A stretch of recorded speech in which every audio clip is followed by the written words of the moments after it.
नमस्कार, मैं हूं आपके साथ मीनाक्षी रजत और आप देख रहे हैं सबका हिसाब होगा।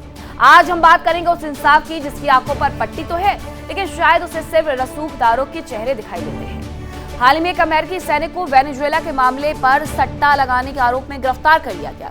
नियम टूटे, कार्रवाई हुई, ये सही भी है, लेकिन सवाल तब उठते हैं जब हम तस्वीर का दूसरा पहलू देखते हैं। एक तरफ वो सैनिक जिसने चंद डॉलर्स के लिए अपना कैरियर दांव पर लगा दिया, दूसरी तरफ है डोनाल्ड ट्रंप के बेटे और उनका परिवार।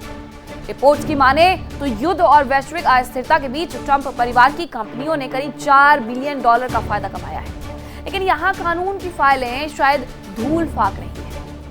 सट्टा मामले में यूएस सैनिक की गिरफ्तारी की पूरी ABCD क्या है, पूरा गणित क्या है, चलिए वो आपको समझा देते हैं। अमेरिका के स्पेशल फोर्स से जुड़े हुए एक सैनिक डाइक को गिरफ्तार किया गया है।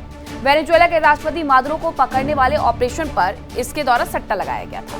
सट्टा लगा करके करीब $4,09,000 कमाए गए और अब तक ट्रंप के बेटे डोनाल्ड ट्रंप जूनियर पर लेकिन कोई कार्रवाई नजर नहीं आती है, जिन्होंने पॉली मार्केट का इन्वेस्टर बन करके कई जंग और मौतों पर दांव लगाए हैं। इस स्थिति को देख करके बस एक ही मुहावरा याद आता है, सैया भाई कोतवाल अब डर काहेगा। और यही हो रहा है, डोनाल्ड ट्रंप बने राष्ट्रपति तो अब बेटे को डर काहेगा। जब सत्ता की चाबी अपने पिता के हाथ में, तो कानून के दरवाजे अक्सर उनके स्वागत में ही खुलते हैं, गिरफ्तारी के लिए नहीं। ट्रंप के बेटे पर एक विशेष उपकार कोई सहयोग नहीं है, बल्कि उस सिस्टम का हिस्सा है जहां शक्तिशाली व्यक्ति का कोई दोष नहीं देखा जाता। ये न्याय का दोहरा मापदंड देखिए। सैनिक की गिरफ्तारी, अनुशासन और सुरक्षा के नाम पर तुरंत एक्शन ले लिया गया। ट्रंप जूनियर का फायदा हुआ, इसे बिजनेस एक्यूमेन या व्यापारिक समझ का नाम देकर के रफा दफा कर दिया गया। जहां एक छोटा सट्टा अपराध है, वहां अरबों का मुनाफा सिर्फ किस्मत कैसे हो सकता है। युद्ध में ट्रंप फैमिली का मुनाफा कैसे हो रहा है, अब जरा आप वो भी जान लीजिए। सबसे पहले आपको बताती हूं कि ड्रोन बनाने वाली अनयूजुअल मैकेनिक के बोर्ड में डोनाल्ड ट्रंप जूनियर यानी कि डोनाल्ड ट्रंप के बेटे हैं। अनयूजुअल मैकेनिक को 3,500 ड्रोन मोटर का कॉन्ट्रैक्ट प्राप्त हुआ है। पावर यूएस में ट्रंप के बेटे एरिक और डोनाल्ड ट्रंप जूनियर का निवेश है और पावर यूएस कंपनी को भी ड्रोन का ऑर्डर मिला है। इजराइल की ड्रोन कंपनी एक्सटेंड में एरिक ट्रंप का निवेश देखने को मिलता है और पेंटागन का कॉन्ट्रैक्ट भी इन्हीं के बेटे को मिल जाता है। क्रिप्टो कंपनी में ट्रंप फैमिली ने खूब मुनाफा कमाया। ट्रंप के बेटे अब रक्षा कंपनियों से मुनाफा कमाने में लगे हैं और पेंटागन के साथ बड़े बड़े रक्षा समझौते कर रहे हैं। क्या कानून सिर्फ आम आदमी को डराने के लिए है? अगर नियम एक सैनिक के लिए सख्त है तो उस कंपनी के मालिक के लिए क्यों नहीं, जो सीधे तौर पर उस प्रभाव का फायदा उठा रहा है?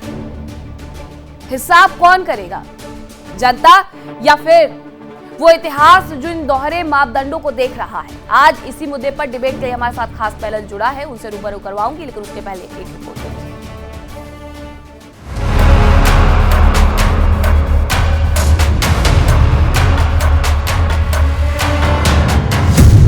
ट्रंप की सट्टेबाज फैमिली, वॉर पर डॉलर की होली।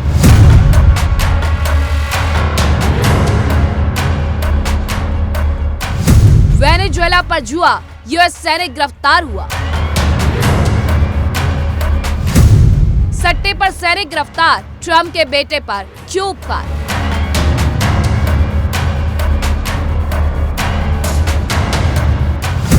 राष्ट्रपति के लिए ट्रंप नॉट फिट, फैमिली को पहुंचाया बेनिफिट।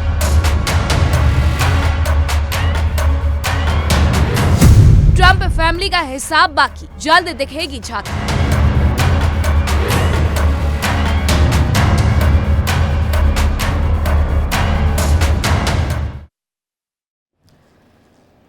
अब आज इसी मुद्दे पर करेंगे चर्चा की शुरुआत। कौन कौन से मेहमान मेरे साथ जुड़ेंगे आपका परिचय करवाऊंगी, लेकिन सवाल ये कि सट्टा लगाने पर यूएस सैनिक गिरफ्तार हो गया। ट्रंप की सट्टेबाज फैमिली का हिसाब आखिरकार कौन करेगा, जो पॉली मार्केट जैसी कंपनी बना करके अरबों डॉलर का मुनाफा कमा रहे हैं, जो ये बताते हैं कि वेनेजुएला में ऑपरेशन कब होगा उस पर सट्टा लगाते हैं, जो ये बताते हैं कि ईरान पर हमला कब होगा उस पर सट्टा लगाते हैं, जो ये बताते हैं कि अयतुल्लाह अली खामनेई को कैसे मारा जाएगा उस पर सट्टा लगाते हैं। लेकिन इनमें से किसी पर कोई कार्रवाई नहीं हुई। क्यों? क्योंकि ये डोनाल्ड ट्रंप की फैमिली है। लेकिन एक सैनिक को तुरंत से हिरासत में ले लिया गया ये कह करके ये जीवन तो वैसे भी एक जुए का मैदान है। डोनाल्ड ट्रंप के शब्द है ये।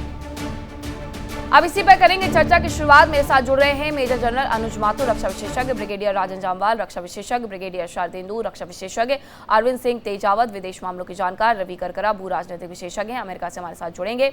ब्रिगेडियर शारदेंदु, सबसे पहले आप ही से मैं ये सवाल लेना चाहूंगी कि इन लोगों पर कार्रवाई आखिरकार कब होगी। रवि भी मेरे साथ जुड़ गए। रवि, उसके बाद आपका रुख करती हूँ। देखिए, होगी नहीं कार्रवाई, सीधी सी बात है। ये तो मॉडस ऑपरेंडी है। ये तो कोई भी जिसका जो कॉमन सेंस इंटैक्ट है उसको पता है कि कॉर्पोरेट वर्ल्ड किस तरीके से काम करता है। अमेरिका क्या, पूरे विश्व इससे ग्रसित है। ऐसे रसूलदारों के लोगों को लिया जाता है बोर्ड ऑफ डायरेक्टर्स में, डिसीजन मेकिंग में, ऐसी कंपनी में ओहदे दिए जाते हैं जिससे उनको डायरेक्ट बेनिफिट हो सके। और इस समय जूनियर डोनाल्ड ट्रंप को अगर उन्होंने लिया है, चाहे वो ड्रोन बनाने की कंपनी हो, चाहे डिफेंस मैन्युफैक्चरिंग कंपनी हो, उसका डायरेक्ट बेनिफिट है। कई तरीके का आपकी एक तो से बढ़ जाती है, मार्केट में अलग तरीके का आपका स्टैंडिंग हो जाती है, और साथ में आपकी फाइनें, आपका जो चांसेस ऑफ गेटिंग कॉन्ट्रैक्ट वो बढ़ जाता है। और साथ में एक सोशल रिकॉग्निशन, बड़े बड़े रसूलदार को अपने बोर्ड ऑफ डायरेक्टर, अपने पैनल में रखिए और देखिए आपकी कंपनी कहां से कहां चली जाती है। कौन सा विश्व का ऐसा देश है जहां इस तरीके की प्रैक्टिस नहीं है? ये बहुत कॉमन है। ये बहुत सारी परतें हटेंगी जब डोनाल्ड ट्रंप सत्ता से बाहर जाएंगे, तब आपको पता लगेगा। ये वही डोनाल्ड ट्रंप है जिन्होंने सत्ता छोड़ नहीं रहे थे। कैपिटल हिल पे किस तरीके का डेमोन्स्ट्रेशन हुआ था। तो जो देश पूंजीपतियों की अर्थव्यवस्था पे है, तो वहां पे इस तरीके की चीजें होना मेरे को तो बिल्कुल सरप्राइज नहीं करती। हम तो इंडियन कॉर्पोरेट वर्ल्ड को भी जानते हैं। मैंने 3-4 साल उनके साथ बड़े क्लोजली काम किया, मैं चीजों को समझता हूं। आपकी वैल्यू और आपका जो स्टेटस है किस चीज से नापा जाता है? आपकी कॉम्पिटेंस से नहीं, आपका कितना रसूख है, आप किस किस को इन्फ्लुएंस कर लेते हैं, कैसे आप उनके जो कॉन्ट्रैक्ट है, डील है, उसमें आप पार्टिसिपेट करके एक नया इंपेटस दे सकते हैं। तो इस तरीके की चीजें होती रहती हैं। मेरा मानना है कि डोनाल्ड ट्रंप को अपने जो उनके सगे संबंधी, स्पेशली बेटे, आज की डेट में सन इन लॉ जेरार्ड कुशनर बड़े बड़े डील करा रहे हैं, वो तो डेलीगेशन का हिस्सा भी बन के आते हैं। क्या उनका पॉलिटिकल बैकग्राउंड है? एक तरफ आप सट्टा लगाते हैं, सैनिक को पकड़ लेते हैं, लेकिन आपका बेटा $4 मिलियन अर्न करता है, उसके लिए कोई कार्रवाई नहीं। तो ये हर जगह देखिए, might is right. Influential people अपने अपने डिसीजन बनवाते हैं और इनके लिए कोई नियम लागू नहीं होते। आज की डेट में जो कॉन्फ्लिक्ट ऑफ इंटरेस्ट इनके परिवार के लिए क्यों नहीं लागू होता है? नहीं होगा लागू, क्योंकि वो उसको एक्सप्लॉइट करते हैं। और डोनाल्ड ट्रंप के तो स्टेटमेंट देख लीजिए, आज से लेके पिछले 15 दिन तक मार्केट, जो स्टॉक मार्केट है, उनके स्टेटमेंट से अप डाउन करता है। जब वो सीज फायर कर देते हैं तो स्टॉक मार्केट बढ़ जाता है, जब वो सीज फायर तोड़ देते हैं, बिल्डअप शुरू करते हैं, तो फिर क्रूड प्राइसेस बढ़ जाती हैं। तो वो अपने स्टेटमेंट से ही नैस्डैक के जो इंडेक्स है उसको मैनिपुलेट करते हैं, जिससे पूरा वर्ल्ड फाइनेंशियल मार्केट अफेक्टेड होता है। तो एक बहुत बड़ी कॉन्स्पिरेसी है। और साथ में अमेरिकन इकोनॉमी को आप समझेंगे तो जो वहां के आर्म्स मैन्युफैक्चर है, चाहे ड्रोन है, चाहे मिलिट्री हार्डवेयर बनाने वाले हो, तमाम टेक्नोलॉजी हो, उसका बहुत बड़ा दबाव है। अच्छा, बहुत सारी वो अमेरिका के लिए। जी सर, ऐसी बहुत सारी चीजें हैं जिनमें जांच बैठाई गई और कई लेवल तक ये पाया गया है कि ट्रंप ने अपनी फैमिली को फायदा पहुंचाया है, बावजूद इसके कोई कार्रवाई नहीं हुई है। तो रवि, जरा बताइएगा कि 2024 की शुरुआत में एफनिटी लगभग 3 बिलियन मैनेज कर रहा था, साल के अंत तक बढ़कर के 4.8 हो गया और अब वो बढ़कर के 6.2 बिलियन हो गया है। हालांकि ये वेरीफाइड नहीं है, लेकिन हाँ 4.8 वेरीफाइड है। अब यूएस सेनेट में जो फाइनेंस कमेटी की जांच में आया तो उसमें बताया गया कि फॉरेन क्लाइंट से 157 मिलियन की फीस वसूली गई, जिसमें सऊदी सरकार से 87 मिलियन वसूले गए हैं। और ये सब कुछ फाइनेंस कमेटी की जांच जो संसद के पटल पर, कांग्रेस के पटल पर रखी गई। जब इतनी चीजें हो जाती हैं, बावजूद इसके अगर उनके बेटों पर या डोनाल्ड ट्रंप पर इस मामले को लेकर के कार्रवाई नहीं होती है कि वो अपने पद का गलत तरीके से दुरुपयोग कर रहे हैं, तो अमेरिका कैसा सुपर पावर है?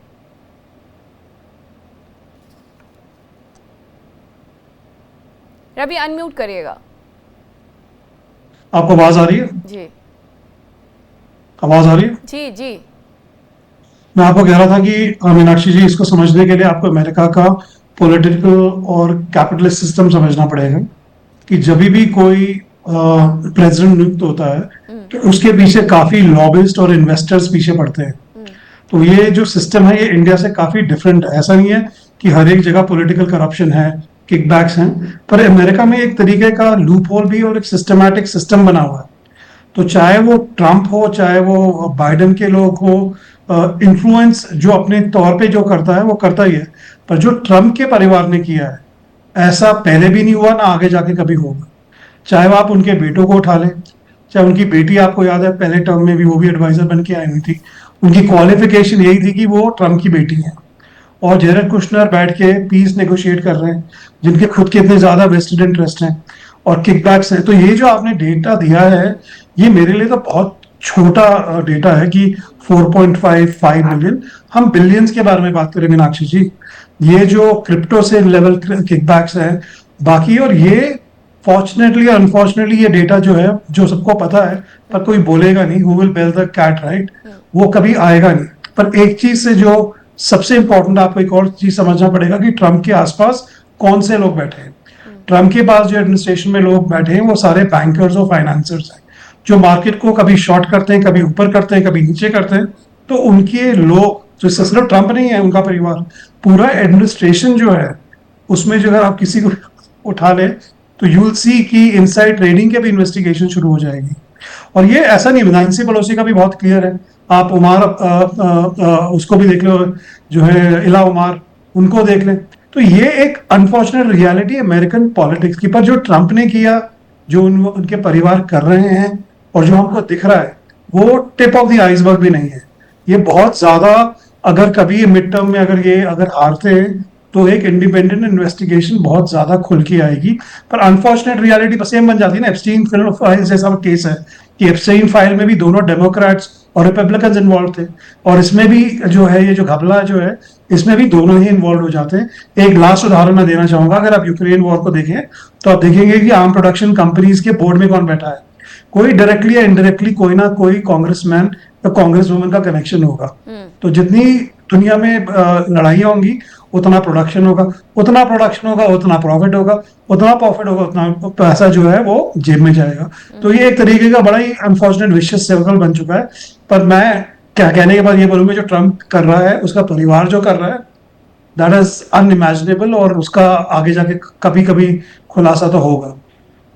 देखते हैं और कितना वक्त आखिरकार अमेरिका की जनता को ब्रिगेडियर राजन इस बात का इंतजार करना होता है कि इनकी फाइलें भी खुलेंगी, वो धूल नहीं खाते हुए नजर आएंगे। लेकिन फिलहाल तो यही है कि अगर पिताजी के हाथ में राष्ट्रपति की कुर्सी दे दी गई है, सत्ता की चाबी सौंप दी गई है, तो अब जरूरत नहीं है डरने की। लेकिन हाँ, वहां के लोगों को डरने की आवश्यकता है।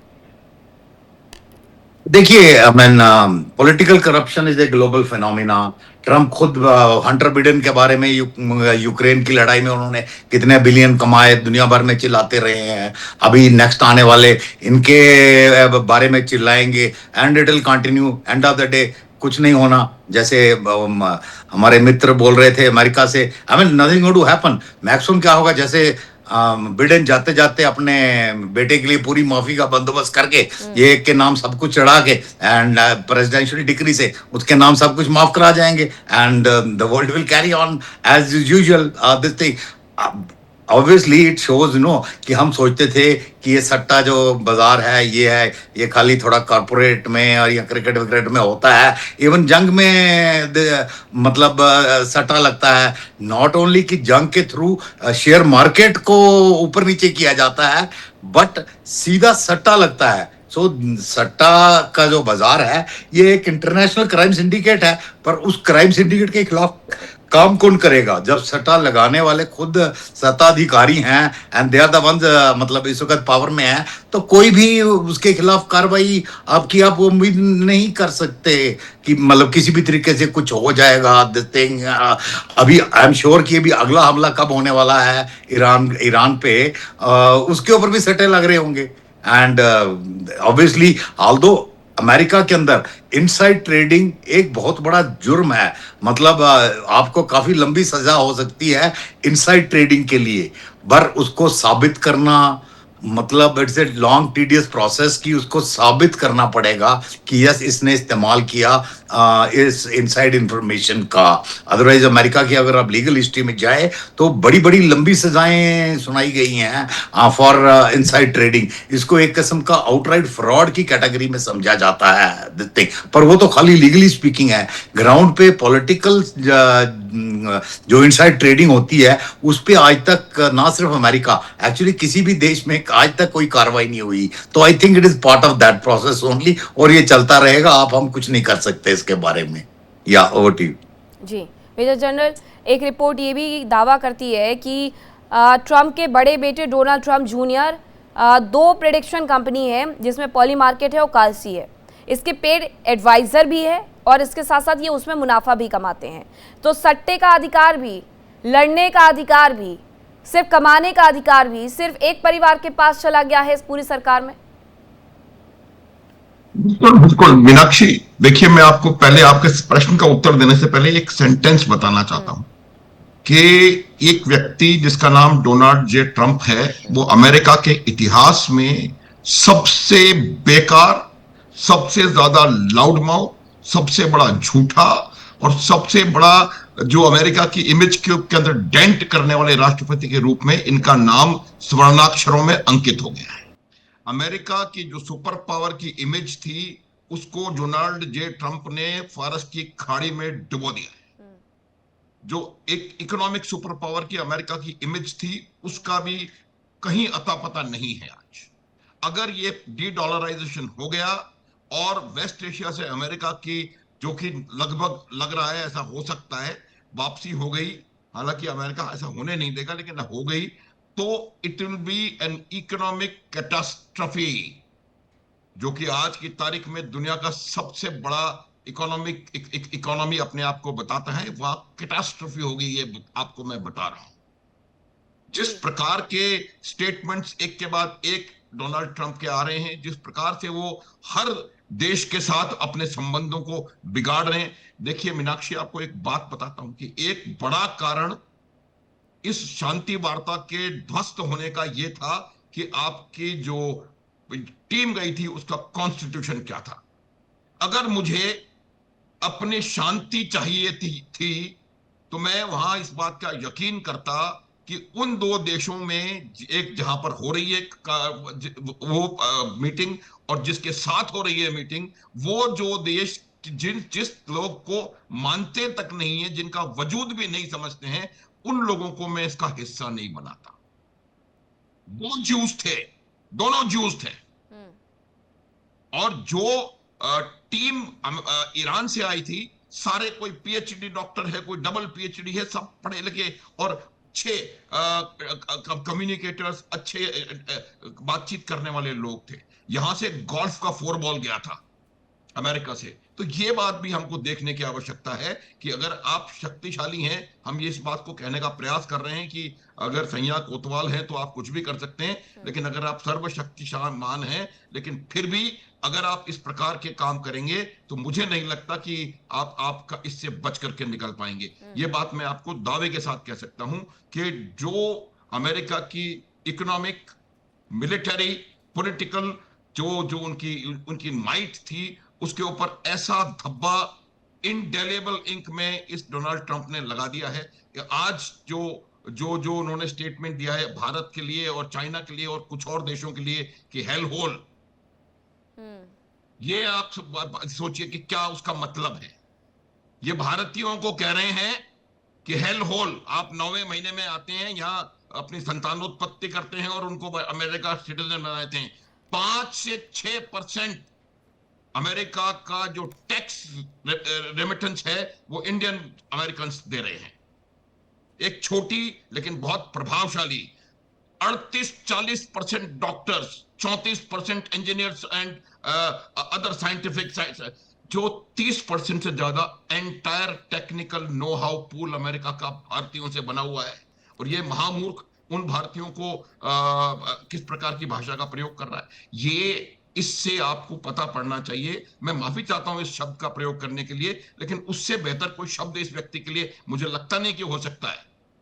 तो ये जो जिस प्रकार से ये चीज उन्होंने बढ़ा रखी है, किश्नर क्यों है हर बातचीत का हिस्सा, ताकि वो वहां से इंफॉर्मेशन ले सकें और उस पर सट्टा मार सकें। ये वजह है, वरना आप मुझे बताएं कि किस कैपेसिटी में वो वहां जाते हैं। कोई पॉलिटिकल लीडर है, डिप्टी चीफ मिनिस्टर है, प्राइम मिनिस्टर है, क्या है वो? कुछ नहीं। तो ये तमाम चीजें सिर्फ और सिर्फ इस बात की, पिछली बार, वन मोर लाइन मीनाक्षी, पिछली बार भी मैंने आपको बताया था, आप 6.8 कह रही हैं, वो 7.3 बिलियन है जो आज ट्रम्प की वो है। तो ये बात भी आप आगे हमें देखने की आवश्यकता है। लेकिन मेरा ये मानना है कि ये बहुत ब्लैटेंटली काम कर रहा है और अमेरिका की रेपुटेशन को इर्रिवर्सिबल डेंट लगाया है।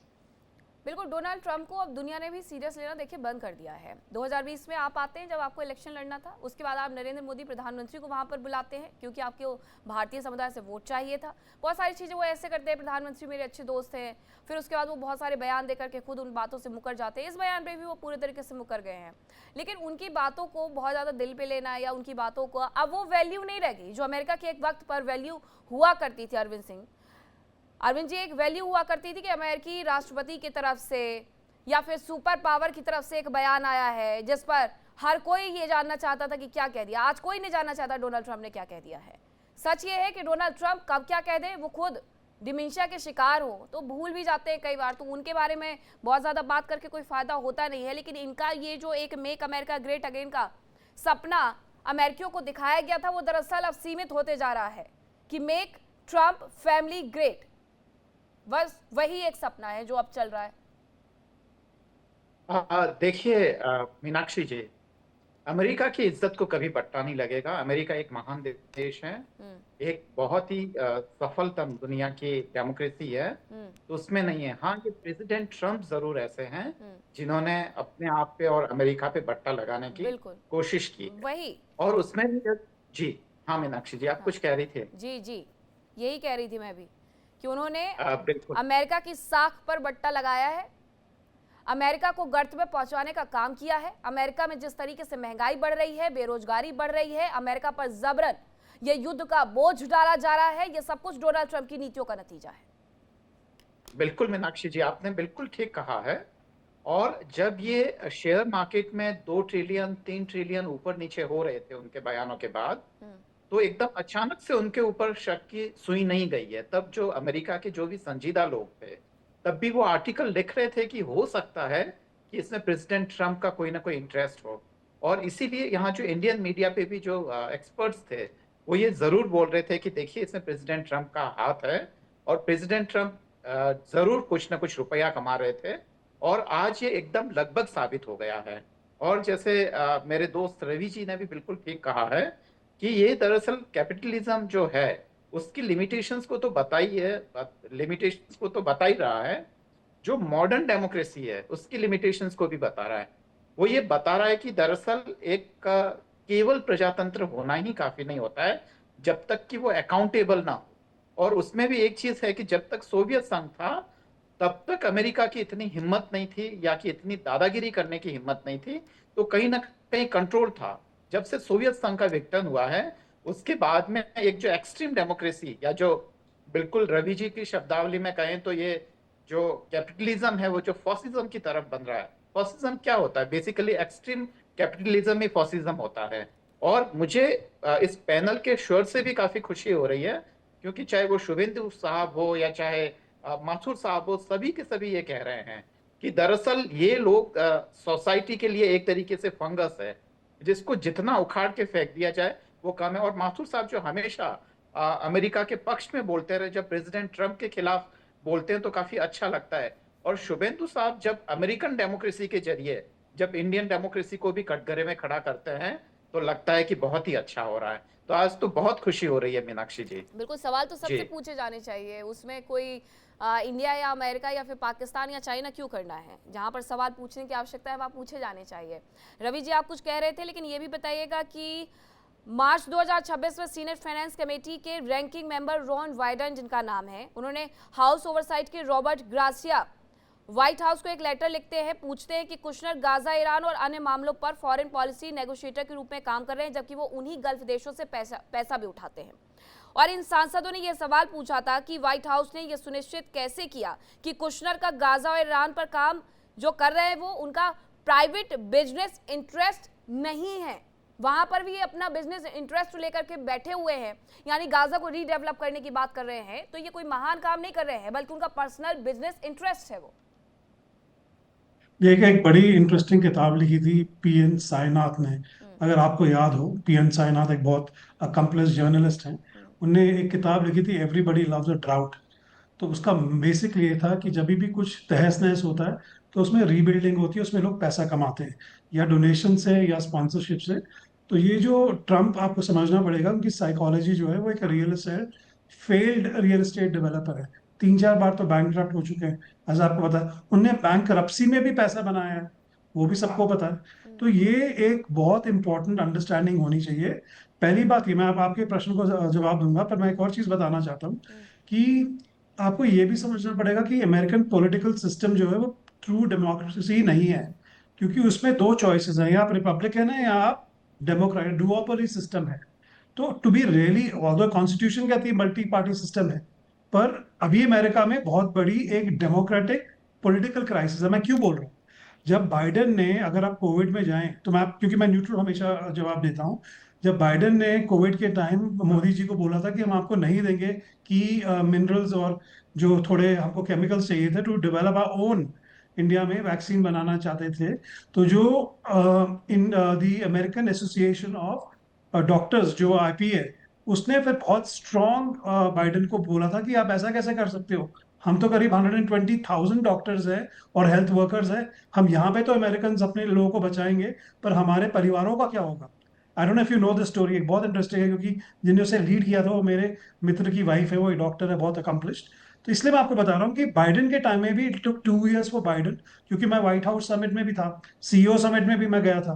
तो it took us 2 years to get Biden administration. तो ऐसा नहीं है कि ट्रम्प भी खराब है, ही खराब है, या पूरा सिस्टम जो है वो बहुत ज्यादा ड्रेंच्ड है ऑन कैपिटलिज्म, क्योंकि पैसा बनाओ पैसा बनाओ, पैसा बना कहाँ रहे हो? 36 ट्रिलियन डेटेड इकोनॉमी में।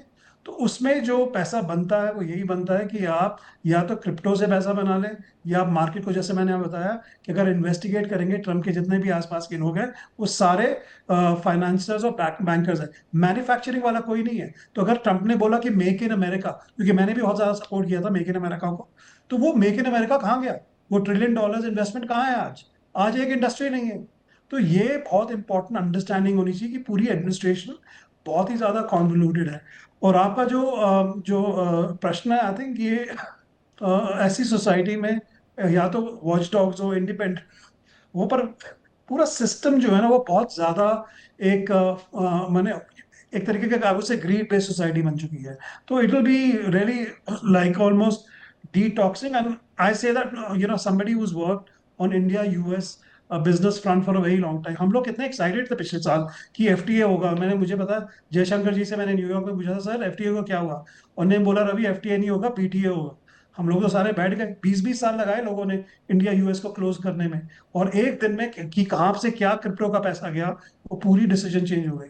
सो I think we will see eventually the real outcome will come in the mid term, और उस वक्त काफी चीजें जो है वो मार्केट में निकलेंगी, चाहे जेरेड हो चाहे कोई भी हो। ये अब ज्यादा देर तक जो है ना, ये जो अब मैं कह रहा था कि ज्यादातर ढक्कन जो है ना बंद नहीं रहेगा, वो खुलेगा जरूर, पर आई होप उसका कुछ जैसे सर ने बोला कि एक अकाउंटेबिलिटी फ्रेमवर्क होना चाहिए, जो मुझे आज की डेट में, देखिए सुप्रीम कोर्ट भी देखिए उसमें भी लगा रहता है कि कौन डेमोक्रेट है कौन रिपब्लिकन है, कोई अमेरिकन लोगों के बारे में नहीं सोच रहा। वो लीनिंग है कि कौन डेमोक्रेट है कौन रिपब्लिकन है, कौन सी जजमेंट आएगी, तो अकाउंटेबिलिटी कहाँ से आएगी?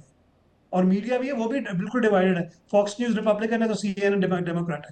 तो ये बहुत ही एक, आई वुड से it's a very deep problem, जो अमेरिका की एक खुद की सिविलाइजेशन और एग्जिस्टेंस को अब क्वेश्चन करेगा। क्या ट्रम्प ने शुरू कर दिया है of the the I would say the breaking of the pax Americana system? Absolutely. Trump ने पैक्स अमेरिकाना सिस्टम जो वर्ल्ड वॉर 2 के बाद जो बना था, उसका बिल्कुल जो है वो अब वो उसके थोड़े थोड़े चिथड़े उड़ने शुरू हो गए हैं। और आप आईएमएफ को उठा लें, वर्ल्ड बैंक को उठा लें, किसने बनाया था इनको, क्यों बनाया था?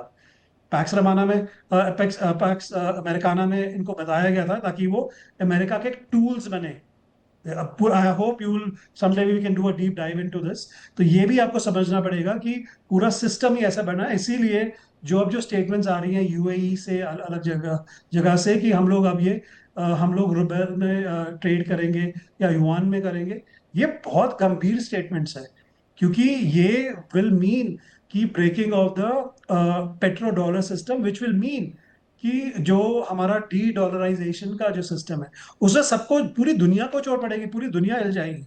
ऐसा नहीं है कि सिर्फ अमेरिका हिलेगा, क्योंकि सबके बॉन्ड्स हैं, सब लोगों का रिजर्व है डॉलर्स में। तो ये एक बड़ा ही इंटरेस्टिंग पेचीदा सा एक जाल बन चुका है, जिसमें किसी को तो someone will have to bite the bullet. और मैं ये लास्ट कंक्लूड करूंगा, वो बाइटिंग ऑफ द बुलेट जो है, मेरी जो प्रिडिक्शन है वो इस ब्रिक्स समिट में जरूर होगी, क्योंकि दुनिया परेशान हो चुकी है। एक नया एक्सेस यूरोप, जीसीसी और इंडिया का जरूर निकल के आएगा, it be a very interesting. इसीलिए उस दिन सर ने आईमेक के बारे में बात की थी, India middle east economic corridor, वो बहुत इंपॉर्टेंट है, क्योंकि अब ये जो है India middle east economic corridor एक अलग से ही दुनिया में एक नया मल्टी पोलर जो हम कह रहे हैं ना कि सिस्टम जो है, क्योंकि यूरोप के पास चॉइस नहीं है, उनको तो जाना पड़ेगा ना इंडिया के पास। अगर आपको कह रहे हैं कि हमको रशिया से बचाना है, कौन बचाएगा? वो इसराइल के पास जाएंगे, वो बोलेंगे इंडिया की डिफेंस मैन्युफैक्चरिंग के पास जाएंगे हम लोग। So sorry I have taken more time, but I just G20 got की कैरिड मंच में अवे, तो बट ऐसी इट्स बात सच अ की गई थी ब्रिलियंट जब पैनल भारत टुडे। में G20 समिट हुआ था, तभी यही बात की गई थी कि हम ऐसा ही एक इकोनॉमिक कॉरिडोर पर काम करेंगे। लेकिन अभी वो कब तक हो पाएगा ये थोड़ा कह पाना मुश्किल है, जिस तरीके से मिडिल ईस्ट में हालात बने हुए हैं। ब्रिगेडियर शादेंदु, 33 साल पहले का एक डोनाल्ड ट्रंप का वीडियो इंटरव्यू वायरल हुआ, जिसमें उन्होंने कहा कि अगर मैं आज चाहता तो आज जाकर के ईरान पर हमला करके वहां का पूरा तेल अपने नाम करवा लेता। यानी कि तभी वो बिजनेस से सोच ही रहे थे, और आज वो बिजनेस के लिहाज से वेनेजुएला हो या फिर ईरान हो, वहां पर हमला करते हुए नजर आते हैं। जी हाँ, डोनाल्ड ट्रंप कुछ भी कर सकते हैं। मागा के नाम पे दुनिया के सारे रिसोर्सेस को अपने बोलते ना, एक चिट्ठा लिखवाना चाहते हैं, और उस पे सारे रिसोर्सेस अमेरिका के। दुनिया में कोई भी चीज अगर एग्जिस्ट कर रही है तो वो सिर्फ अमेरिका के लिए बनी है, और बाकी सारे लोग उसको खरीदेंगे, टैक्स देंगे, टैरिफ लगाएंगे, हंटर चलाएंगे, एयरक्राफ्ट भेजेंगे, एयरक्राफ्ट कैरियर भेजेंगे। देखिए, एक चीज आपको समझना पड़ेगा, डोनाल्ड ट्रंप वो शख्स है जो सिस्टम को अपने फेवर में यूज कर रहा है, और इसके लिए जिम्मेदार कौन है? इसके जिम्मेदार हमारा सिस्टम। वहां का जो सिस्टम है, प्रेसिडेंशियल फॉर्म ऑफ गवर्नमेंट, आपको इमेंस पावर देता है। आपको आपको अगर अमेरिकी कांग्रेस से कोई चीज पास भी करानी है तो उसके अंडर तमाम ऐसे प्रोविजन है जिसको कि डोनाल्ड ट्रंप खुद लागू कर सकते हैं या वहां का प्रेसिडेंट लागू कर सकता है, और इसको काउंटर बैलेंस करता था वहां का सोशल रिस्पॉन्सिबिलिटी वाला जो सेक्टर है, वो कहीं ना कहीं फेड होता हुआ दिख रहा है। आज की डेट में जो कैपिटलिज्म है वो उसका बहुत ही परवर्टेड रूप आप देख रहे हैं। वहां जो सोशल अकाउंटेबिलिटी है, सोशल कमिटमेंट है, वेलफेयर स्टेट का जो 10% कहीं ना कहीं वो आता था, वो पूरी तरीके से वैनिश हो गया। अब वहां पे लॉबिंग काम करने लगा, वहां सेल्फ इंटरेस्ट काम करने लगा, वहां के आपका जो बोलते हैं ना हीरोइज्म काम करने लगा। यहां पे प्रॉब्लम हो रही है। देखिए, जो दो सिस्टम थे, सोशलिज्म और कैपिटलिज्म, सोशलिज्म का एक एडवांस स्टेज कैपिटलिज्म की तरफ ले जाता था। जब सोशलिज्म पूरी तरीके से फल फूल गया, then you can go for the capitalistic market. लेकिन यहां तो कैपिटलिज्म ने ही अपना परवर्टेड रूप ले रखा और उसका एक्सप्लॉयटेशन कर रहे हैं डोनाल्ड ट्रंप। आपको समझना पड़ेगा, वो प्रेसिडेंट है, उन्होंने तमाम अपने नुमाइंदों को डिफरेंट डिफरेंट मिनिस्ट्री सेक्रेटरीज बना रखा। और क्यों नहीं बनाया? क्योंकि वो प्रोविजन देता है, आपको पावर देता है इस चीज की। और ऐसा सिरफिरा आदमी पूरे विश्व के लिए आज की डेट में ट्रबल बन गया। चाहे वो नाटो कंट्रीज हो, चाहे मिडिल ईस्ट कंट्री हो, सबका अमेरिका की तरफ जो मोह था वो पूरी तरीके से भंग हो जाना चाहिए। लेकिन होता क्या है, इतनी बड़ी पावर, इतना बड़ा मिलिट्री सुपर पावर, थोड़ा सा लॉलीपॉप, थोड़ा सा कैरेट किसी के सामने और सारे के सारे उसके पीछे दौड़ लेते। मैं बड़ी तीखी बात बोलता हूं, लोगों को लगती है, चाहे वो हिंदुस्तान हो, पाकिस्तान हो, जापान हो, साउथ कोरिया हो, नाटो कंट्रीज हो, कैरेट एक अगर डोनाल्ड ट्रंप ने या अमेरिकन इकोनॉमी ने लटका दिया, आप उसके पीछे दौड़ने चले जाते हैं। आपकी ट्रेड डील किस स्टेज में है आप वो भूल जाते हैं, आपका सेल्फ इंटरेस्ट क्या है वो आप भूल जाते हैं। ये है विश्व का हाल। इसीलिए कहते हैं कि आज की डेट में मल्टीलैटरलिज्म होना चाहिए। यूनिपोलर वर्ल्ड की जगह अगर मल्टीपोलर वर्ल्ड हो तो इस तरीके का अलाइनमेंट नहीं होगा। अमेरिका जो मर्जी करा लेता है आज की डेट में। आज तो देखिए, जापान के भी माइन स्वीपर आज की डेट में स्टेट ऑफ हरमुज में जाके अमेरिका की मदद करना चाहते हैं। क्यों करना चाहते हो? तुम्हारा ट्रेड फंसा हुआ है। चाइना की विजिट की होता है और चाइना आपका अमेरिका और ईरान के बाद में बैकडोर डिप्लोमेसी फॉलो करता है। क्यों नहीं आप खोल के सामने आ जाते हैं? क्यों सीरिया में आपने सरकार बदलने दी अगर रशिया इतना पावरफुल था और वो अमेरिका को काउंटर कर रहा था हर बार? तो कहीं ना कहीं जो एक काउंटर बैलेंसिंग फोर्स विश्व का था वो भी कंप्रोमाइज्ड है, चाहे रशिया हो चाइना हो। दिखाने के लिए आप बड़े बड़े वादे करते हैं, आपके शिप आते हैं, अमेरिका पकड़ लेता है, चाहे उसमें डिफेंस के हथियार थे या उसका रॉ मटेरियल था, लेकिन कोई चू चपड़ नहीं, कोई रिएक्शन नहीं। तो जब इस तरीके का जब वो देखता है कि मेरी से पे पूरे विश्व एक लाइन बंद है, यूनाइटेड नेशन का क्या हाल कर दिया, आईएमएफ का क्या हाल कर दिया, आपको देखना पड़ेगा। तो जब विश्व की संस्थाएं कॉम्प्रोमाइज है, विश्व के सारे देश कॉम्प्रोमाइज है, तो वो अपने घोड़े को लगाम देके घोड़ा दौड़ा रहा है अपना। इस चीज को आपको समझना पड़ेगा, और ये सिस्टम का फेल्योर मानता हूं, सिस्टम का वो फेल्योर जो एब्सोल्यूट पावर देता है प्रेसिडेंट को किसी भी हद तक जाने के लिए। तो इसको आपको समझना पड़ेगा। अगर आप बड़े बड़े डायनेमिक्स को समझेंगे तो आप उसके रूट कॉज पे पहुंचेंगे, और रूट कॉज मेरे समझ से ये है, और अभी तक जितने भी प्रेसिडेंट रहे बड़े सेंसिबल रहे, उन्होंने अपने एडवाइजर की बात सुनी। ये प्रेसिडेंट है जो अपने एडवाइजर की भी बात नहीं सुनता।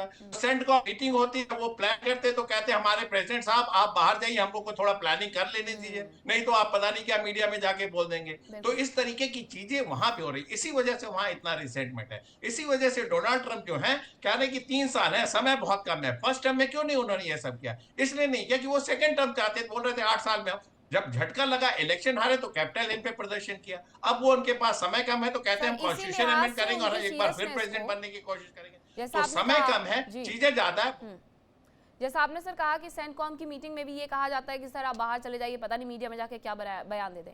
तो इसी से उनकी सीरियसनेस को समझा जा सकता है, इसी से उनके बयानों पर हम समझ सकते हैं कि वो कितने सीरियस होकर के बयान देते हैं।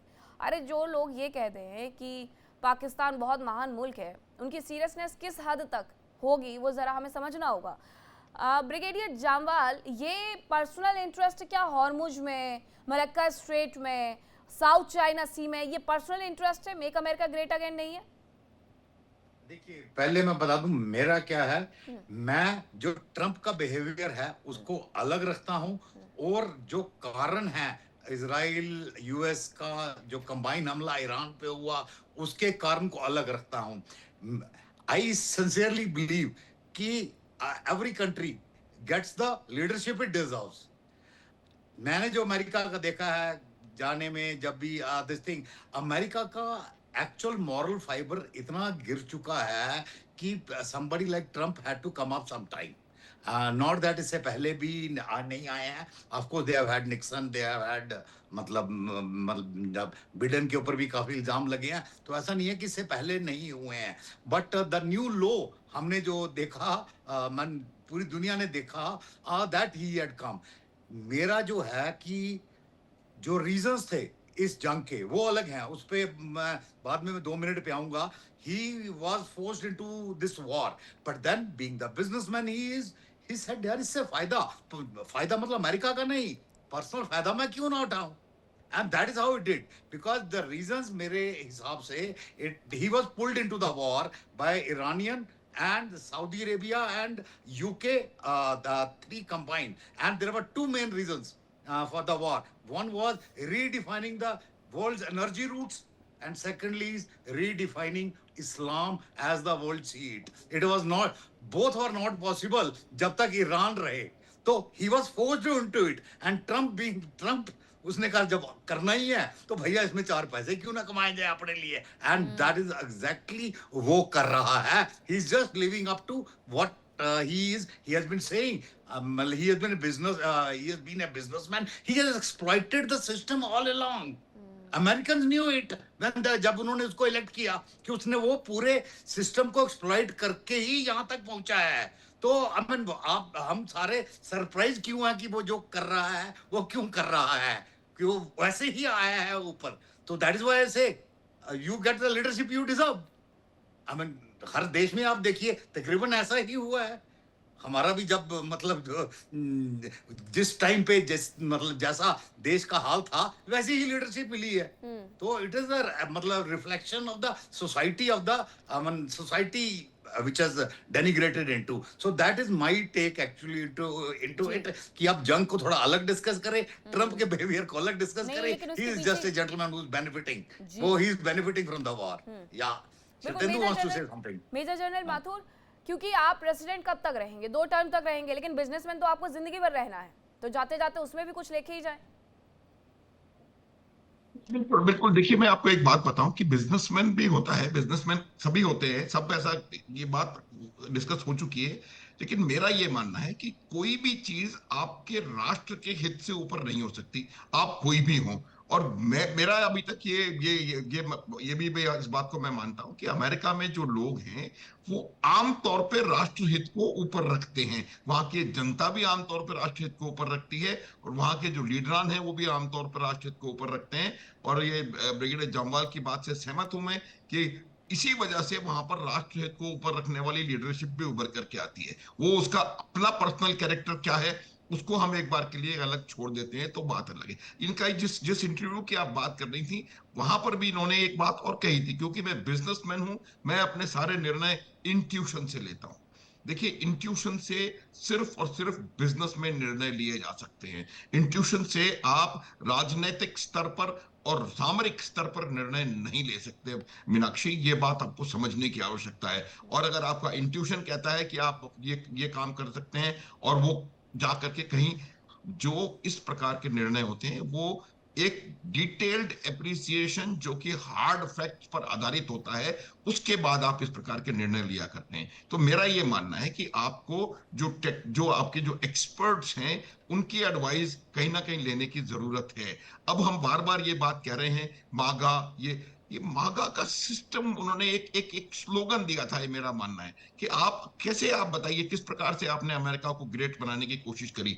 इन्फ्लेशन वहां बढ़ रहा है, महंगाई वहां बढ़ रही है, पेट्रोल की कीमतें दुगनी वहां पर हो गई हैं। आप पूरी दुनिया में ढिंडोरा पीट रहे हैं कि हमारे पास सरप्लस पेट्रोल है, आइए हमारे से खरीदिए। आपके खुद के देश में twice twice in fact Florida is more than 2 times जो जो आपका इंक्रीज हुआ है। तो ये मेरा मेरा ये मानना है कि जिस प्रकार के स्लोगन से आप आगे बढ़ करके आप आए हैं, आप इतने महान नहीं हैं कि आप पूरी दुनिया को एक तरफ अलग कर दें, और इतनी बड़ी आपकी ताकत भी नहीं है कि आप पूरी दुनिया से अलग होकर के और फिर अमेरिका का झंडा चलाते चले जाएं। तो ये मुझे लगता है कि उनको ये बात, इसका एक छोटा लेसन उनको समझने की आवश्यकता है। कैसे यूरोप को आपने पूरी तरह अलग हो जाने दिया, आपने साउथ अफ्रीका के प्रेसिडेंट को 9 घंटे वेट करवाया, आपने जेलेंस्की को लताड़ा, आपने नरेंद्र मोदी के लिए कुछ और कहा। एक बात मैं बता सकता हूं जो आपने कही थोड़ी सी, उसको मैं और आगे बढ़ाऊंगा। जो व्यक्ति असीम मुनीर में एक शांति दूत देख सकता है, उससे कम आईक्यू वाला कोई व्यक्ति दुनिया में हो नहीं सकता। असीम मुनीर ने कहा था उसी के गांव में जाकर के, फ्लोरिडा में, डोनाल्ड ट्रंप के गांव में, कि अगर हमारे ऊपर एग्जिस्टेंशियल थ्रेट हुआ तो मैं आधी दुनिया तबाह कर। ऐसे आदमी को अगर आप ये कह सकते हैं कि वो शांति स्थापना कर सकता है, तो मेरा ये मानना है कि उसने बिलियंस ऑफ डॉलर्स तो बहुत लगा लिए, मेंटली बैंकरप्ट है वो, इसमें कोई शक की गुंजाइश नहीं है। तो ये उसकी भी कोई वजह है, वो बाद में इसके पर्व्यू से अलग है, इसलिए मैं उसके बारे में अलग से बात करेंगे। लेकिन एक बात बिल्कुल क्लियर है कि अब वो समय नहीं रहा जब अमेरिका, देखिए जब सोवियत संघ का विघटन हुआ था मीनाक्षी, उस समय अमेरिका के पास एक बहुत अच्छी गोल्डन अपॉर्चुनिटी थी कि वो दुनिया को लीड कर सकते थे। गलती अमेरिका से क्या हुई कि उन्होंने बजाय दुनिया को लीड करने के दुनिया को कंट्रोल करने की कोशिश करी, बजाय नेतृत्व के दादागिरी करने की कोशिश करी। जब आप नेतृत्व करते हैं तब आप लीडर बन सकते हैं, जब आप दादागिरी करते हैं तो वही हश्र होता है जो आज इस प्रकार की परिस्थिति से होता हुआ नजर आ रहा है। मैं अमेरिका का बहुत बड़ा समर्थक हूं, मेरे मित्र यहाँ बैठे हुए हैं अरविंद सिंह जी, तो वो जानते हैं इस बात को। लेकिन मेरे को ये जो उन्होंने भारतवर्ष के बारे में टिप्पणी करी, उसकी वजह से देखिए आप किस प्रकार से हर इनका मित्र कहीं ना कहीं इनसे दूर है। आज जब उनको जरूरत थी तो कोई उनके साथ नहीं खड़ा है। वो अमेरिका की वजह से नहीं है, वो डोनाल्ड ट्रंप की वजह से है। हमको डोनाल्ड ट्रंप को और अमेरिका को अलग अलग रख के मीनाक्षी देखने की जरूरत है। डोनाल्ड ट्रंप अमेरिका नहीं है, 3 साल बाद ये जाएंगे वापस, सिचुएशन ठीक होएगी और अब सब चीज मुझे लगता है पटरी पर आएगी। लेकिन उस समय तक कितना ये इसका पट्टा बैठा के जाते हैं वो आगे देखने की बात है मीनाक्षी। डोनाल्ड ट्रंप कितने ट्रस्टवर्दी है ये पूरी दुनिया वैसे भी जान गई है। ईरान को लेकर के तरह तरह के बयान देना, तरह तरह के बयानों के बाद मुकर जाना, ये उनके ट्रस्टवर्दी होने के बहुत सारे सबूत है। अरविंद जी, एक रिपोर्ट ये कहती है कि इस पूरे युद्ध के दौरान, जब ये 45 दिन का युद्ध, और क्योंकि बाकी ज़्यादातर वक्त उन्होंने अब घोषणा कर दी है सीज फायर को लेकर के, कि अमेरिका का पैट्रियट और थर्ड डिफेंस सिस्टम 50% तक खत्म हुआ। Tomahawk cruise missiles 1000 missiles दाग दी, 1100 लंबी दूरी की स्टील क्रूज मिसाइल ने दाग दी, और ये सब कुछ इसलिए किया गया ताकि ये इन्हें बनाने में 1 से 4 साल का जो वक्त लग रहा है, किसी तरीके से जल्द रक्षा समझौते करके बनवा लिया जाए और उसमें भी फायदा निकाला जाए। तो क्या ये पॉसिबल है? बिल्कुल। दरअसल जो प्रेसिडेंट ट्रम्प ये अच्छी तरीके से जानते हैं कि वहां पे जो हथियार बनाने वाले लोग हैं वो काफी ताकतवर हो गए, और इसी कारण अमेरिका में आज तक जो छोटे छोटे बच्चे रिवॉल्वर चलाते हैं वो तक कभी बैन नहीं हो पाए। तो पैसा सबने बहुत कमाया, इस लड़ाई से बहुत पैसा कमाया है, और उसकी कीमत ये है कि गाजा में 70,000 लोगों को मार दिया, और अभी रिसेंटली ईरान में 2000 तक लोग मारे गए हैं। तो यह सब मौत के सौदागर हैं, और उसके अलावा उनका कोई फायदा नहीं है। और ये जो प्रेसिडेंट ट्रम्प जिस आत्मा की आवाज करते हैं, ये कोई गांधी की आत्मा नहीं है, ये दरअसल एक कैपिटलिस्ट आदमी की आत्मा है जो हमेशा अगर कभी बोलेगी तो शोर ही मचाएगी। तो पर बात ये भी है कि दरअसल डेमोक्रेसी में बहुत सारी कैपेसिटी होती है। मुझे पता है हेनरी किसिंजर आए थे उदयपुर, निजी यात्रा पे थे, 2005 की बात है। तो उस समय वो बात कर रहे थे, तमाम चीजें थी, और वो जो उनका जो पहले जो ऑरा हुआ करता था वो भी खत्म हो चुका था। तो ये प्रेसिडेंट ट्रम्प है डेमोक्रेसी की सबसे ब्यूटीफुल। नहीं, I really respect the Henry Kissinger for his work and what he did for the United state, पर उसके बावजूद मैं खाली एक व्यक्ति के तौर पर मैं बता रहा हूँ, डेमोक्रेसी की खूबसूरती ये है कि ये जब प्रेसिडेंट नहीं रहेंगे तब उनके खिलाफ जब बहुत सारे जो तहकीकात होंगे, और तब जब उनको सामना करना पड़ेगा, तब वाकई मुझे लगता है कि मुश्किल काम होगा। और एक बात और, कि जब लुई द 18th जब कामयाब नहीं रहा, जब सामंती सिस्टम पूरी तरीके से फेल हो गया, तो वहां के लोगों ने बोर्ड ऑफ डायरेक्टर्स बनाया, और वहीं से डेमोक्रेसी की शुरुआत हुई। ऐसे ही जब डेमोक्रेसी जब अपने आप में जब असफल होने लगेगी, तो दुनिया इसका भी अल्टरनेटिव ढूंढ लेगी, क्योंकि दुनिया को अब लंबे समय तक ऐसे राजाओं का गुलाम नहीं बनाया जा सकता। मीनाक्षी जी। जी रवि जी, अब इस पूरे युद्ध पर अनिश्चितकालीन जो सीज फायर कहा गया है, करार दिया गया है, उस पर ईरान तो लगातार मजाक उड़ाते हुए नजर आ रहा है, लेकिन क्या आपको लगता है कि जो पर्सनल इंटरेस्ट था वो धीरे धीरे खत्म हो रहा है, हॉर्मुज की तरफ शिफ्ट हो रहा है, इसलिए जो टाइम बाइंग वाली सिचुएशन थी उसे बढ़ाया जा रहा है? दरअसल देखिए, आज की डेट में ईरान की खुद की जो अर्थव्यवस्था है वो बहुत ज़्यादा डगमगाई हुई है। तो ये बहुत इंपॉर्टेंट एक रियलाइजेशन होना चाहिए कि कहीं भी कोई भी वॉर होती है, जो डेवस्टेशन हुआ है, उसको रीबिल्ड करने में बहुत टाइम लगता है, चाहे पैसे हों या ना हो आपके पास। तो ईरान को ये पता है कि उनको अभी, चाहे वो कितना भी अपने आप को दिखाएं, एक मुखौटा डाल दें कि अब देखो हम तो सबसे ज़्यादा ब्रेव हैं, तो उसमें यहाँ पे फिजिकल इंफ्रास्ट्रक्चर वो है बिल्कुल डिस्ट्रॉयड है, और उसको टाइम लगेगा। मैं एक और जो कंपनी है, मैं एयर वाटर जनरेशन में काम करता हूँ, हम हवा से पानी निकालते हैं। एक आधुनिक चेन्नई बेस्ड कंपनी है, उसमें भी मैं जुड़ा हुआ हूँ। तो ईरान में पानी नहीं है। देखिए, मिडिल ईस्ट में अब अगर आप डिसैलिनाइजेशन प्लांट पर अटैक कर रहे थे, उनके पास भी पानी नहीं होगा। तो ये बहुत ही गंभीर सिचुएशन है। मैंने शायद आपके ही प्रोग्राम में कल भी ये बोला था कि सबसे बड़ा जो खामियाजा जो अभी आएगा हमारे सामने, वो एक ग्लोबल फूड क्राइसिस जो है ना, क्योंकि फूड प्रोडक्शन में बहुत बड़ा झटका लगेगा फर्टिलाइजर की वजह से। तो यूरोप के देखिए, अभी हम लोग अप्रैल में हैं, इस टाइम अप्रैल में उपजाऊ जो है ना, बीज लगाने शुरू हो जाते हैं पूरे जो बड़े, क्योंकि अब हमारी स्प्रिंग आ जाती है नॉर्दर्न हेमिस्फीयर में। वहां पे फर्टिलाइजर नहीं है, विच मीन्स कि आगे जो फूड जो है, आपको समझना पड़ेगा कि यूरोपियन बेस में एक ही सीजन होता है, 2 सीजन नहीं होते। विंटर में कोई उगाता नहीं है। तो that will be a very big thing. तो coming back to your question, I think right now Iran भी बहुत ज्यादा चोट खाया है। अमेरिका एक्सपोज बैठा है दुनिया के सामने कि हम तो आपको क्या संभालेंगे जीसीसी वालों, हम तो खुद के बेसिस को नहीं संभाल पाए। विच मीन्स कि अमेरिका की जो एक डिफेंस, जो अभी सर ने बोला था कि एक वॉर आर्म प्रोडक्शन, जो पूरी इकोनॉमी है वो अभी हिली हुई है, डगमगाई हुई है। ऑपरेशन सिंदूर के बाद भी सबको पता है, जो न्यूज में नहीं आया वो भी क्लियर है कि सिर्फ चाइनीज डिफेंस जो इक्विपमेंट था वो नहीं नाकाम हुआ, साथ साथ में अमेरिका का जो सिस्टम था वो भी जो है किनारा हिल्स एंड अदर एरियाज में वो भी नाकाम हुआ। तो ये एक बहुत बड़ा शॉक लगने वाला है। और हमको, मैं आपको बस एक पर्सनल चीज बताता हूँ कि जब भी कोई बच्चा भेजता है ना अपना अमेरिका में स्कूल में, तो हमारे को सबसे ज्यादा किससे डर लगता है? आप तो भेजते हैं, आपको नहीं सोचते होंगे, हम लोग को लगता है कोई गन शूटिंग ना हो जाए। बिल्कुल। तो एक बहुत बड़ी लॉबी है आर्म्स की, गन्स की, जो तहस नहस मचा रही है, हर रोज मचाती है। उसके बावजूद भी उस लॉबी ने डेमोक्रेट्स और रिपब्लिकन्स दोनों को ही अपने जाल में डाला हुआ है। और वही लॉबी जो है आर्म बेस्ड वर्ल्ड इकोनॉमी और वॉर इकोनॉमी कहते हैं, उसको चलाती है। देखिए वॉर होनी, मेरे मेरे फादर इंडियन आर्मी में थे, तो बिल्कुल इंपॉर्टेंट है कि वॉर हो, कोई रीजन से हो ना। यहाँ पे तो वो लोग बेसिकली पैसा कमाने के लिए जो वॉर है वो चलाई जा रही है। तो दैट इज एब्सोल्युटली अनएथिकल। और इसका सबसे बड़ा मुझे लगता है जो डीलिंकिंग ऑफ अमेरिका का जो ट्रस्ट है जीसीसी के साथ, वो जो है एक बहुत बड़ी चोट पड़ेगी। ये इनने अपने आप ही अपने आप पाँव पे कुल्हाड़ी मारी है। और ये जो जीसीसी की कंट्रीज है, ये चुप नहीं बैठेंगी। उनको पता है कि हम लोग रिबिल्ड तो करेंगे, उनके पास बहुत पैसा है। बीच में ये भी रूमर आया था कि वो पैसे मांग रहे हैं अमेरिका से।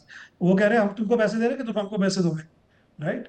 सो I think we will see, and I really think कि ये एक अपॉर्चुनिटी है भारत के लिए। और मैं बार बार अपने ट्वीट में मैं बार बार ये बोलता हूँ कि एक एक ही जो शख्स हैं, जो एक ही नेता हैं जो दुनिया को इस टाइम एक राउंड टेबल में ला सकते हैं। तो इसीलिए मैं आपके पहले वाले पॉइंट में बोलना चाहता था कि as we speak right now एक और बहुत ज्यादा नेगोशिएशंस हो रही हैं जो हमारे सामने नहीं है। हमारे सामने ये ड्रामा चल रहा है, पर पीछे जो है बाकी जो कंट्रीज है, आपको लगता है सऊदी अरेबिया चुप बैठा है वो राइट नाउ?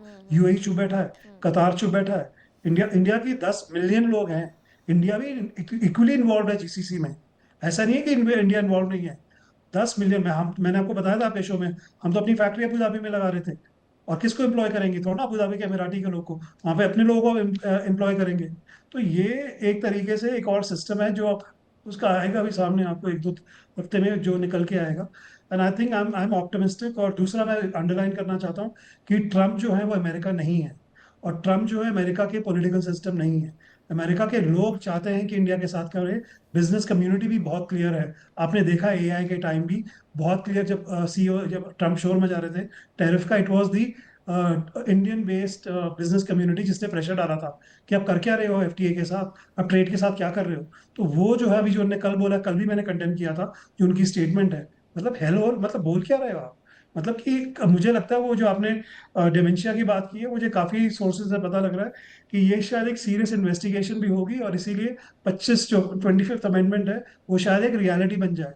25th अमेंडमेंट जो है दर्शकों के लिए बता दे, इसका मतलब है कि उसमें अमेंडमेंट दिया गया कि उसमें जो वाइस प्रेसिडेंट है वो फिर अगर आपको लगता है किसी कारण से या किसी वजह से जो है प्रेसिडेंट जो है वो परफॉर्म नहीं करते अपनी ड्यूटी, ना या नहीं कर पाते, कोई फिजिकल इंजरी हो सकती है, कोई बीमारी हो सकती है, कुछ और हो सकता है, तो उसमें वाइस प्रेसिडेंट जो है वो फिर प्रेसिडेंट बन के आते हैं। और ये बहुत ज्यादा इसके बारे में अब चर्चा जो है दोनों तरफ हो रही है, रिपब्लिकन की तरफ भी हो रही है, डेमोक्रेट। और दूसरा, क्योंकि मैं इन्वेस्टमेंट फोरम्स में भी हमेशा बैठा रहता हूँ, जो सारे इन्वेस्टर्स परेशान हैं, चाहे आप डेमोक्रेट लीनिंग है, चाहे आप क्योंकि मार्केट को थोड़ी स्टेबिलिटी चाहिए।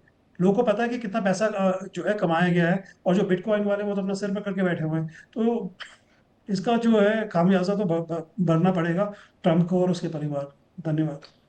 ठीक है अरविंद जी, आपको लगता है कि आगे आने वाले वक्त में ये बिजनेस डील्स और ज्यादा बढ़ जाएंगे? वो बिल्कुल सही पॉइंट था ये आपका रवि जी, कि क्या सऊदी अरेबिया शांत बैठा हुआ है? कतई नहीं बैठा हुआ है। दुबई शांत बैठा हुआ है? कतई नहीं बैठा हुआ है। कतर शांत बैठा हुआ है? कोई शांत नहीं बैठा हुआ है। सब कोई अपने लिहाज से आगे बढ़ रहे हैं, रणनीति बना रहे हैं। भले ही अमेरिका के साथ खड़े होकर के युद्ध ना लड़ रहे हो, लेकिन अमेरिका को बेसिस देने के साथ साथ रशिया और चाइना में जाकर के हाथ भी मिला रहे हैं।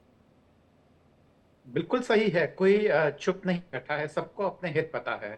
और यही कारण है कि जो इंडियन फॉरेन सेक्रेटरी है वो जब यूरोपियन यूनियन के कंट्रीज जब आपस में बात करते हैं हॉर्मुज के बंद होने पर, तो वो वहां नजर आते हैं।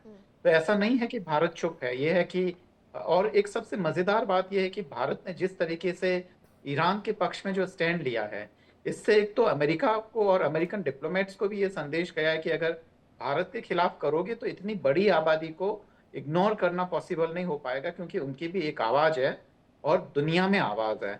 तो भारत ने भी ये साबित किया है, और दूसरी बार यह भी साबित किया कि खासकर भारत के घरेलू मोर्चे पर एक बहुत बड़ी जो पॉपुलेशन है जो कि ईरान को सपोर्ट करती है, उनमें भी एक विश्वास जगा है। तो इस बार जो मीडिया ने जो स्टैंड लिया है वो वाकई मुझे लगता है कि काबिले गौर है। और ऐसा नहीं है कि चाइना चुप बैठा है या रशिया चुप बैठा है। सभी बहुत अपने अपने तरीके से कर रहे हैं और ये बिल्कुल सही बात है, खासकर रवि जी की, कि इंडिया के लिए एक बहुत बड़ी अपॉर्चुनिटी है। बस डर इसी बात का है कि ये अपॉर्चुनिटी है वो चीन खिसका के न ले जाए, जैसा कि ज्यादातर अफ्रीकन कंट्रीज में हो रहा है कि यहाँ के इंडियंस एज ए इंडिविजुअल वो बहुत ही बड़े हीरो हैं। उन्होंने जाके अपने एम्पायर खड़े किए हैं एकदम बिल्कुल जीरो से शुरू करके, पर जो सरकारी मदद जो होती है वो चाइनीज को जितनी मिलती है वो इंडियंस को नहीं मिलती है। तो ये सारी तमाम चीजें, और ये मैं डायरेक्टली जो है ये कोई तीसरी सुनी बात नहीं कर रहा हूँ। ये दरअसल जब अफ्रीका गया था 5-6 कंट्रीज, तो वहाँ के जो इंडियन डायस्पोरा है वो है पूरे अफ्रीका में। देखिए जो खासकर जिस तरीके से इंडियंस ने जो काम किया है, आप जाम्बिया में देखिए, आप केन्या में देखिए, वहाँ पे जितने इंडियन सफल है। पर हमें भी हमारी डेमोक्रेसी को ठीक करने की जरूरत है और उसमें बहुत कुछ सुधार की जरूरत है। जो खासकर जो चापलूसी, भाई भतीजावाद, ये सब चीजें हैं, जब तक खत्म नहीं होगी तब तक वेंकटेश्वर जैसे लोगों को यहाँ यूनिवर्सिटी में पीएचडी में एडमिशन नहीं मिलेगा और वो अमेरिका जाके नोबेल लाते रहेंगे। तो यह हमें देखना पड़ेगा। जी मीनाक्षी, हर जगह की एक समस्या हो गई। अब शुभेंदु जी, अब आगे क्या? आगे इस पूरे युद्ध को लेकर के मैं चर्चा कर लेती हूँ कि आगे क्या इस युद्ध को रोकने का प्रयास किया जाएगा। अमेरिका का कहना है हम अच्छा खासा कमा रहे हैं, ईरान का कहना है हम अच्छा खासा कमा रहे हैं। हालांकि अब हॉर्मुज में उन्हें रोक दिया गया है, $500 मिलियन का हर दिन उन्हें नुकसान उठाना पड़ रहा है। लेकिन अमेरिका क्या इसमें भी अपने हित साध लेगा हॉर्मुज में नाकेबंदी करके? देखिए, वार का तो अंत होना ही होना है और आज की डेट में ना तो अमेरिका इस वार को और आगे ले जाना चाहता है और ना ही ईरान। और ये दोनों देश चाह रहे कि एक एमिकेबल सोल्यूशन, एक ऐसा पॉइंट पे एग्रीमेंट हो जाए जिसपे वो वार्ता को आगे बढ़े। इसी के तहत अब्बास अराक्ची, देखिए इस्लामाबाद भी एक खबर है कि वो जाने के लिए तैयार है, जा रहे हैं बातचीत की, और पाकिस्तान को मीडिया बना रहे क्योंकि वो आज की डेट में उनकी बात को कन्वे कर देते हैं अमेरिका को। और अमेरिका का देखिए 3 हफ्ते का लेबनान और इजराइल का जो सीज फायर एक्सटेंड करने का जो स्टेटमेंट है, कहीं ना कहीं उसका इम्प्लीकेशन यहाँ भी आपको देखने को मिलेगा। उन्होंने स्टेट ऑफ हॉर्मुज के बरखिलाफ ब्लॉकेड लगा दिया है। अब स्टेट ऑफ हॉर्मुज का जो स्टेटस है, ईरान समझ गया कि उसकी पूरी तरीके से इकोनॉमी ध्वस्त होती जा रही है, ना कोई जहाज आ रहे हैं ना जा रहे हैं। अल्टीमेटली अब वो बातचीत करने के लिए तैयार है।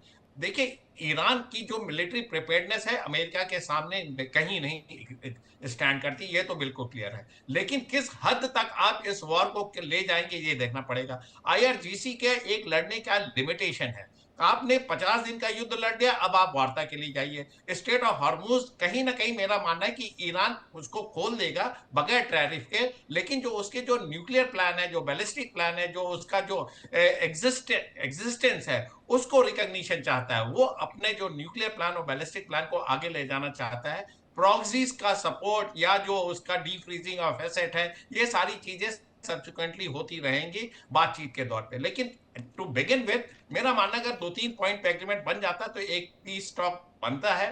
दोनों तरफ से सहमति है, दोनों देश नहीं चाहते इस वॉर को आगे ले जाना। तो आगे आने वाले दिनों में डेफिनेटली यहाँ पे देखिए जो स्टेट ऑफ हॉर्मुज के पे ही समझौता होगा। अगर ईरान आज की डेट में स्टेट ऑफ हॉर्मुज खोलने के लिए तैयार हो जाता है, ब्लॉकेड हटेगा और पीस की बात होगी। और अमेरिका भी इस युद्ध को फर्दर नहीं आगे ले जाना चाहता है, क्योंकि तमाम तरीके के उसके भी, चाहे इकोनॉमिक कंस्ट्रेंट हो, चाहे एक्सपेंडिचर हो, चाहे मिलिट्री लीडरशिप का सवाल हो, चाहे उनके डोमेस्टिक ऑडियंस का तमाम तरीके के प्रेशर हो, वो भी इस पूरे विश्व से अलग थलग पड़ता जा रहा है। जहां आप विश्व में आपको नोबेल पीस प्राइज चाहिए था, उसके तहत जब आपकी सत्ता आई, आपने बोला था एक दिन के अंदर विश्व के तमाम युद्धों को आप रुकवा देंगे और आप खुद युद्ध में इन्वॉल्व हो गए। तो कहीं ना कहीं एक लिमिट होती है किसी भी युद्ध को ड्रैग करने के लिए। जो मकसद था वो तो कुछ अचीव हुआ नहीं, लेकिन हाँ, आप इस बहाने आपने एक बार फिर से विश्व में प्रूव कर देंगे कि अमेरिका इज विनर। अमेरिका ने ईरान को सॉर्ट आउट कर दिया, ईरान का जो न्यूक्लियर प्लान है उसको इंस्टॉल कर दिया। इस तरीके की वाहवाही लूटी, और आप जब इस तरीके का एक कैंपेन चलाएंगे तो तमाम कंट्री आपके पीछे लामबंद होंगे, सारे आपकी वाहवाही में फिर से जुट जाएंगे और एक बार फिर से विश्व में शांति होगा। लेकिन आप अपने स्टेटमेंट, अपने वक्तव्यों में थोड़ी सीरियसनेस लाएं, एक इन्वायरमेंट क्रिएट करें।